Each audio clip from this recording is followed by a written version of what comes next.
경제신문 읽을 때 걸러내는 기사는 뭐고 걸러내는 요령은 뭐가 있어? 그런데 솔직히 경제신문 읽을 때 읽어야 할 기사보다 걸러내야 할 기사가 정말 많아. 그래서 이런 질문이 들어오는 것 같은데 일단 가장 먼저 기사형 광고를 조심해야 돼. 기사형 광고가 뭔데? 광고인데 기사의 형식을 빌려서 작성하는 게 기사형 광고라고 하는데 뭐 홍보성 기사, 기사 위장 광고라고도 말하고 있어. 내가 이거랑 관련해서 되게 재밌는 기사를 하나 찾았는데 바로 뉴스타파에서 이제 기사형 광고로 의심되는 그런 사례를 직접 조사한 내용을 기사로 썼더라고. 그래서 이걸 읽으면서 가장 흥미로웠던 부분이 그렇게 기사형 광고를 쓴 언론이 어디가 가장 많았는지를 한번 찾아봤더니 1위가 파이낸셜 뉴스고 2위가 헤럴드 경제, 3위가 매일경제였어. 이 메이저 신문사의 매일경제도 이 3위 안에 들어있더라고. 근데 더 재밌었던 건 1위부터 10위까지를 보면 딱 세 군데 빼고 다 경제지라는 거야. 그래서 우리는 여기서 다시 한번 그 경제신문의 고객은 우리 구독자가 아니라 기업이라는 걸 다시 한번 확인할 수 있는 거지. 기사형 광고인지 아닌지 걸러내려면 어떻게 해야 돼?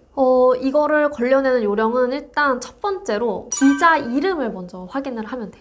예를 들면 매일경제에서 발행하는 그런 홍보성 기사의 경우에는 대부분 기사 내용 마지막에 땡땡땡 매경비즈연구원 예를 들면 이수정 매경비즈연구원 이렇게 써있거든. 그래서 기자 이름 뒤에 이 비즈연구원이라는 말이 붙으면 홍보성 기사구나 라고 생각을 하면 돼. 그런데 한국경제신문에는 아예 기자 이름이 없어. 기자 이름 대신에 한경닷컴 뉴스룸이라고 써있어. 그래서 매경보다 좀 더 심한 것 같아 얘네가. 그래서 한경신문을 보는데 기자 이름 대신에 뉴스룸이라고 써있다. 그러면 이거 좀 광고성이구나 라고 확인하면 돼. 그리고 두 번째로 어그로성이 좀 강한 기사들이 대부분 광고성 기사더라고. 그래서 제목을 봤는데 내가 막 누르고 싶다, 막 궁금해진다 이러면 좀 이거 광고성일 수 있겠다 하고 읽어보는 것도 나쁘지 않을 것 같아. 그리고 세 번째로 난 이런 키워드를 좀 조심하는 편인데 신규, 출시, 출시 예정이다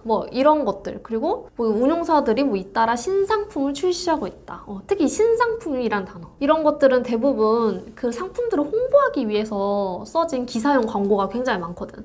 그래서 이런 키워드를 조심하는 것도 방법이 될 수 있어. 예를 들면 이게 한국경제에서 나온 기사인데 제목 보면 굉장히 어그로성이 좀 심하지 않아? 일단 주식은 무서워, 발뺀 개미들 어디로 갔나 봤더니 점점점 이 점점점 되게 많은 것 같아. 이 어그로성 기사에는 나 빼고 다 어디로 가는지 되게 궁금해지지 않아? 그래서 나도 이거 누르게 되더라고. 어디로 갔지? 하면서 이런 어그로성 기사들이 굉장히 기사용 광고가 많다라는 거. 그래서 봤더니 단기 채권형 ETF에 돈이 몰리고 있다라는 내용이었고 그런데 쭉쭉쭉 내리다 보면 갑자기 내가 신규라는 키워드 되게 조심하라고 했잖아? 근데 신규, 단기 채권형 ETF 줄줄이 출시, 신규 출시 이 두 키워드가 벌써 다 나왔고 그리고 쭉 읽어보면 채권형 ETF를 출시할 예정이다 라는 내용도 있고 그리고 내가 또 조심하라고 했던 키워드가 신상품이잖아. 근데 여기 또 있어. ETF 신상품을 출시하고 있다. 그래서 이런 키워드들이 나오면 이거 좀 광고구나 라고 생각을 하면 될 것 같아. 그리고 이런 ETF의 기사의 경우에는 이렇게 상품 이름이 나오거나 이 상품에 대해서 좀 자세하게 설명이 되어 있으면 그거는 거의 99%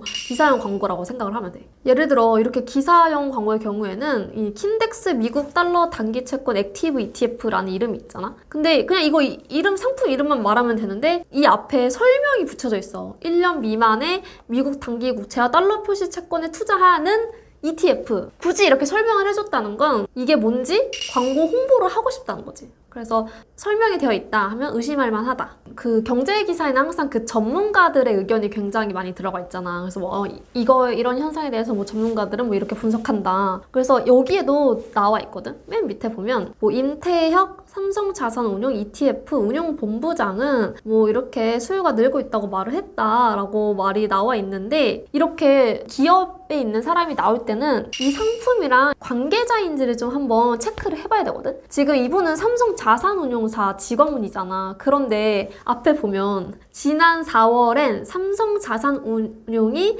코덱스 금리 액티브 ETF를 출시했다. 그러면 이 삼성자산운용사에서 일하시는 이 본부장님께서 이 코덱스 금리 액티브 ETF에 대해서 안 좋은 말을 할 수 있을까? 절대 못해. 이거 하면 이제 다음날 출근했을 때 책상에 없는 거지. 그렇기 때문에 누가 말했는지가 굉장히 중요해. 이렇게 상품 관련된 기사가 나올 때는 이 상품과 관련된 사람이 말을 한다는 건 좋게 말할 수밖에 없다 라는 것을 인지하고 읽어야 될 것 같아. 그리고 수익률을 팩트 체크하는 것도 굉장히 중요해. 우리가 아까 봤던 이 단기 채권형 ETF에 돈이 몰리고 있다라는 기사, 그리고 뭐 어떤 상품의 수익률이 굉장히 좋다, 뭐 이런 기사들은 일단 진짜로 그 수익률에 맞는지 체크를 하는 팩트 체크 시간을 가져야 되거든. 예를 들면 이 코덱스 금리 액티브 ETF를 실제로 수익률을 체크해 보면 일단 그 전에 이 내용만 보면 여기 단기 채권형 ETF에 굉장히 돈이 많이 들어오고 있어서 지금 이게 굉장히 수익률이 좋은 것 같은 그런 분위기를 연출하고 있는데 실제로 확인을 해보면 이게 코덱스 금리 액티브 ETF인데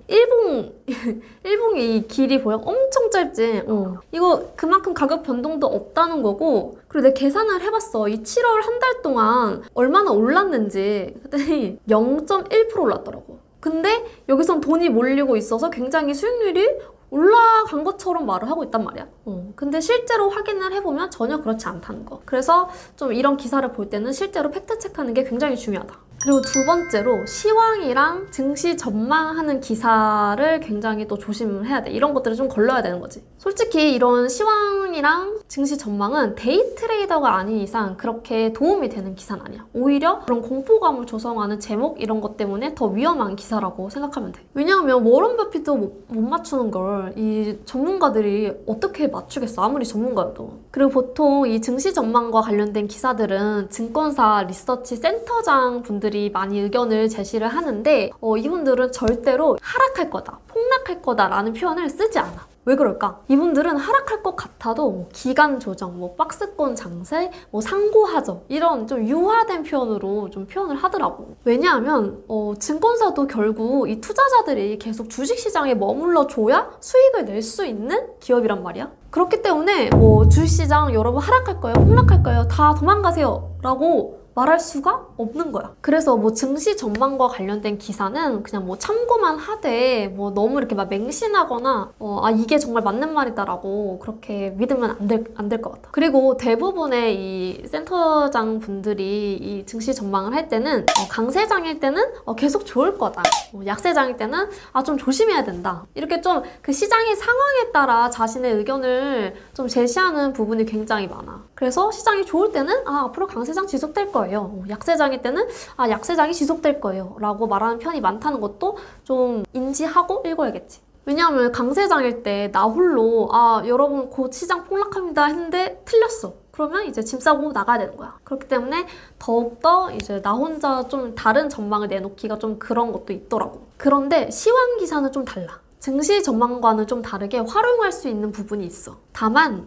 내가 투자 경험이나 경제신문을 읽은 지 1년이 되지 않았다라고 하면 나는 그렇게 추천하진 않아, 이 시황 기사를 읽는 거를. 왜냐하면 이 시황 기사는 정말 매일 나오기 때문에 그 매일 나오는 그 기사 제목이 또 자극적이야. 그래서 이 투자 심리가 굉장히 쉽게 무너질 수 있거든. 그래서 내가 이 기사 제목을 봐도 나는 흔들리지 않을 자신이 있다, 아니면 별 감흥이 없다 라고 할 때 읽으면 좋을 것 같아. 실제로 나는 약세장일 때 시황 기사를 좀 많이 활용하는 편이야. 왜냐하면 이 공포감을 조성하는 그런 자극적인 키워드들이 자주, 많이, 꾸준히 좀 나올수록 바닥에 가까워졌다고 판단할 수 있거든.